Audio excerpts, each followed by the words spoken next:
Hey everyone, welcome back. I'm Michael and we're going to be getting right back into some more Reddit stories. If you enjoy the video, make sure to leave a like and subscribe. Now, without further ado, let's begin. This story was posted by a user named Epic Cycles in the relationship subreddit. The post is titled, "My girlfriend hasn't had a job in 4 years and it's wearing me down. I started a long distance relationship with a girl I met through a friend, which lasted about a year and culminated in her moving across state lines to be with me in the city. Everything was great and we were truly in love with each other. Because she moved across state lines and expressed the desire to leave her toxic field of work to try something more mundane, I agreed to take on the burden of supporting her for a while until she found a job. She would handle most of the cleaning and groceries while I was at work. I even agreed to sleep on a mattress in the kitchen because she had chronic insomnia and required very specific conditions to sleep. Conditions I could not tolerate while working. I feel like I have done everything I could for her, including covering her expensive medical needs, which destroyed my savings. After about 1.5 to 2 years, I began to develop an anxiety disorder from the stress of supporting her. What began as a choice driven by kindness and love quickly became a matter of consent and eventually turned into a burden. Fast forward to now, 4 years after she came to the city, she still has no job. I am a nervous wreck and feel completely emotionally drained by the burden of supporting her. I have wrecked my body by gaining weight from the stress as well. I used to be happy and carefree, but now I am just depressed and anxious all the time. We have a non-existent sex life because my sex drive has completely tanked. I do not know what to do because I still love her, and aside from this issue, we have a loving romantic relationship. She has never really done anything wrong, if that makes sense. She has been loving, helpful, and genuinely seems affected by not finding a job and helping to shoulder the burden. I never really cared for my mental health before, but it is really starting to affect me now. I have become emotionally unstable, and sometimes the stress and resentment come through in my interactions with her. The hardest part of all this is that I can tell she is trying and just failing. I have tried to help and have been rebuffed several times, only able to assist a bit here and there, but otherwise she has not really done anything wrong. If she has, I cannot pinpoint what it is, because I cannot and do not want to be there every minute monitoring every job application. Still, I am resentful because I feel like I have sacrificed everything, from my body to my mental health, to make this relationship work, but it just is not working. What do I do? To be clear, this is a significant deal-breaking issue for me, and I have told her it is my primary source of stress and anxiety. I do not see much change, and I think she is too ashamed at this point to update me, which only compounds my stress because of the ongoing silence. Update. I posted about a 4-year relationship that caused me mental, emotional, and physical health problems because my partner failed to find a job or contribute to the finances in any meaningful way. I wrote the post at the height of the COVID pandemic in my area, trying to keep the relationship alive. At the time, we had moved to a new state and a smaller town to live more cheaply and to help address my physical needs that could not be met in the city with everything and everyone locked down. Things were good for a few months. However, the question of her getting a job came up again. I was working full-time, had taken on new responsibilities for keeping myself in shape, and was working hard to lose weight. That is when I noticed she was just kind of existing. She was not excited about anything in the area and was not doing much to find jobs. I talked to her in October and we agreed that perhaps my request for a salaried 9 to 6 job could be relaxed and part-time work would be sufficient to help out. After all, I only needed 2 things from her: occasional space and some help with the finances. The first of 2 final straws occurred that winter. I was working to build a new business from scratch and had to leave my job to do it, which meant about 4 months of negative income. It was going to be tight, but she agreed to help by finding an easy job. This support never came. She could not do it or did not want to. I began to suspect it was the latter. As a result, we barely made rent in February, thanks only to my taking on contract work. We had a huge fight in February over this. I was not willing to get that close to being homeless just because she did not want to work a job she felt was beneath her qualifications. I made it clear that this was a deal breaker for me and that I would not move forward in the relationship until she started contributing as we discussed. She agreed. Another 5 months went by with no job. At this point, frustrated by her lack of success, she asked me to move with her to her hometown and live with her parents while she looked for a job where she had a network. I flat out refused and we went on a break. I moved to a new state and hoped that some space would allow me to think clearly about the relationship. By September of this year, I realized I was completely happy on my own and stress-free. We broke it off completely. To my knowledge, she still does not have a job as of this post. I feel used emotionally, physically, and financially abused and hurt by how casually someone could run me into the ground like this. But I also feel hopeful about myself, and I am seeing a therapist who is helping me unpack it all. On top of that, my business was worth it. It has taken off and given me enough time and space to deal with all of this while maintaining a healthy lifestyle.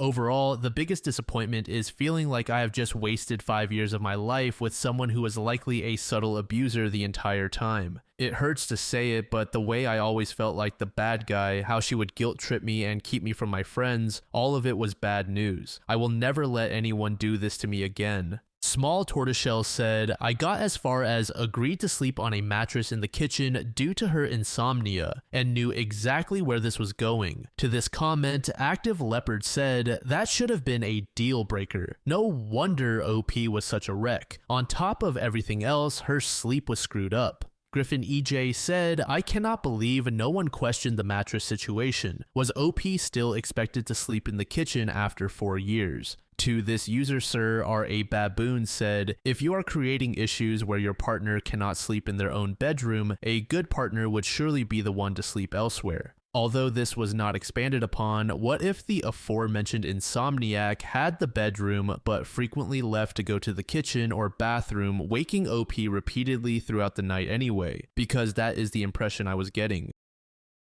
This second post was made in the Boomers Being Fools subreddit by a user named Cimarron Gnome. The post is titled, Boomer Parents and Graduation. I just need to vent. My son's high school graduation was earlier this week. I had invited my parents at the beginning of the year. They kept wavering on whether they would come. They eventually agreed to come about 3 weeks before the graduation, which was okay. On the day of the ceremony, the schedule was pretty clear to them. The ceremony starts at a set time and the doors open an hour beforehand. They needed to be there 15 minutes before the doors opened because that is when parking opened up.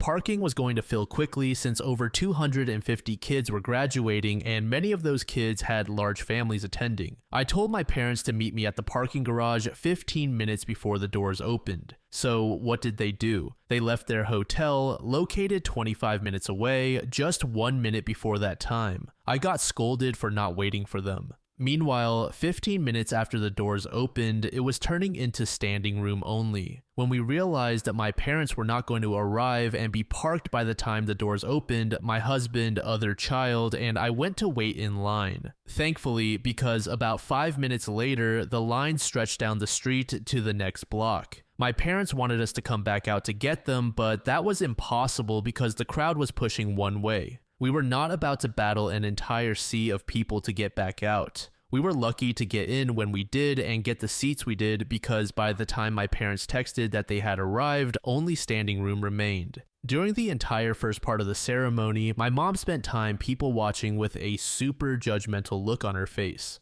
She kept telling my other child that the lady covered in piercings and tattoos probably did not have a job and was going nowhere in life. I shushed her and got the look. Also, for some reason, my son's full middle name was not read aloud. They just said his initial instead. I do not know how it got missed, but I nearly missed getting pictures of my son receiving his diploma on stage because my mother was complaining about it. Some pictures even turned out blurry because she kept smacking my arm. Luckily, my husband managed to get some good pictures, but honestly, I would have cried if we had not gotten any decent ones. She snapped at my other child because we cheered when my son's name was called. Compared to the other people in the arena, I doubt anyone heard us because it was just me and the other child doing it. One of the student speakers, perhaps the class president, talked about evolution and how we arrived at the present day. My mother complained about that, saying, they should be thanking God. God got them here. This was not even a Christian school. She also complained because some of the young women wore headscarves saying they let them in this school. Like, seriously, it is a public school. They are people too, just like you, though probably less of a difficult person. She also commented on the students with green, blue, and purple hair, and one girl dressed in clown clothes saying they are going nowhere in life. These students had just graduated, their lives were just beginning. The girl in the clown clothes wore many different graduation cords and had her name in the program with several scholarships listed. She pointedly told my other child, and this is why we don't judge people based on their looks. My parents have tried to talk my son out of attending his chosen college. They believe it is too far from me and that it is in a bad part of town. They paint the picture that my son will be stabbed, shot, mugged, or left for dead.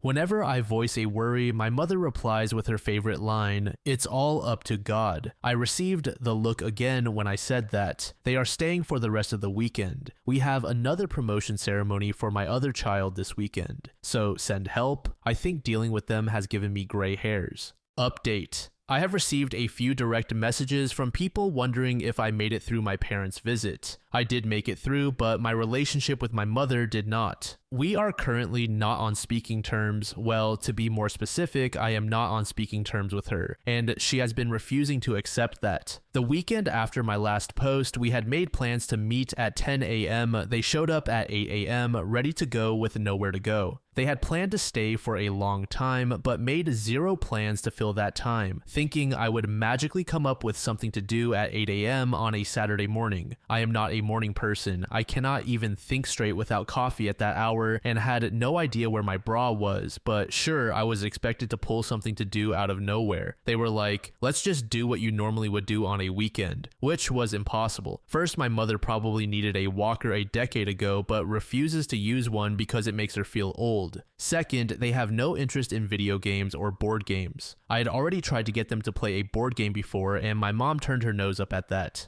Third, there was lots to do here, but 95% of the worthwhile activities were outdoors, and my mom cries her head off if it is over 71 degrees outside. It is always, "I'm melting, it's too hot, I'm melting." She acts like the Wicked Witch of the West. Also, my family and I do not generally go out every weekend. We like being home and being alone. So there I was, scouring the internet for things to do with elderly people who can't walk, and still getting suggestions like, go hike here or there. I wondered if parent daycare was a thing. While my mom chatted with my husband, she decided to start talking about her favorite subject, Emma, my stepsister, who is also her stepdaughter. The way she gushes about Emma makes you think Emma poops gold nuggets and pukes up diamonds, emeralds, and rubies while holding the cure for cancer in her head. When our parents got married, my mom kept asking me, why can't you be more like Emma? Like, I don't know, mom, maybe because I was still a teenager while Emma was pushing 30 at the time? Naturally, Emma was going to be more advanced in life, but from the day they married until now, I was constantly compared to Emma, told to be like Emma, and occasionally called Emma. When I had a mental breakdown in my early 20s and ended up in a psychiatric ward, I was told to get over it or turn to God. But when Emma had a similar situation, it was, she needs all the help she can get. Emma married a terrible man who abused her, and my mom was ready to scorch the world. But when I dated a guy who turned abusive, it was my fault. You get the idea. I have no real issue with Emma, though it took me quite a bit of therapy to reach the point where I no longer resented her. These days, we are mainly Facebook friends, liking each other's random photos. So my mother was gushing to my husband about Emma. I was only half listening until I heard her say, clear as day, Emma is like the daughter I never had. My husband and her husband had deer in headlights expressions. My son, who is 18, said, what the fuck? It took my daughter, who is 14 and also not a morning person, a few seconds longer to process what she had heard, but she caught it too. I basically just said, well, guess that's that. You can get the fuck out now. Of course, I was met with the what did I do act. My son repeated what she said, and she started gaslighting. You took it the wrong way. That is not what I meant, and so on. I think with the help of those who commented on my last post, I polished my backbone a bit and just told her to get the fuck out. My husband said I told her, if you don't have a daughter, then why the fuck do I have some crusty old farts in my house? And threatened to throw all her things out the window. I do not remember saying any of that, but my son backs it up. I do not remember much in the few minutes it took to get her out. After she finally left, I broke down crying and got sick. I do not handle confrontation well. She has continued to try to call, text, and email me. My husband managed to block her on my phone, so I no longer get bombarded with calls and texts.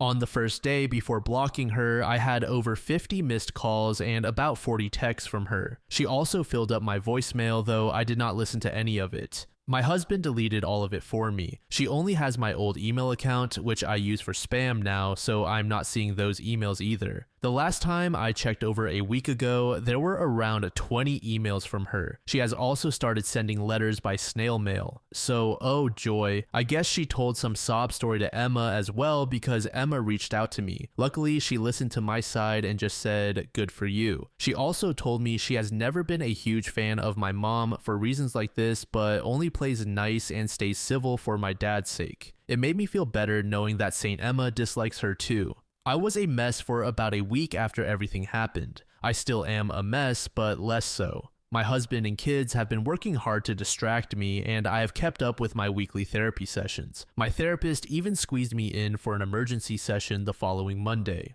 Luckily, my summer is about to get busy. My husband is taking a month off, having a garage sale, preparing to move to a new state, and getting my son ready for college, so I will have plenty to keep my mind occupied. I told my kids they could have a relationship with either grandma or grandpa, but they both said, nah, they made our mom cry. Then they proceeded to kick my ass in Mario Kart. Dar Yinzin said, when I told my son it was okay for him to have a relationship with my father and stepmother who had tentatively come back into our lives, he looked at me funny and said, why would I want a relationship with people who made you cry? I will never forget that. Ever. Thank you, everyone. My son is a great kid and makes us proud every day. Dead Letters Society said, this is such a backwards way of thinking. We are in the year 2025, and it is absolutely possible for people with piercings and tattoos to have jobs and lead great lives. Furthermore, when they do not have jobs or good lives, it is not necessarily their fault or the fault of their tattoos. Sometimes people are just down on their luck and live in areas where few businesses are hiring. This is completely normal and not something to be ashamed of. Pie Maker Dead Waker said, I'm glad OP has supportive people in her life. It always amazes me how these parents never have the time to show love and affection to their child. But as soon as the child sets some boundaries, suddenly there is time and effort to send a gazillion texts.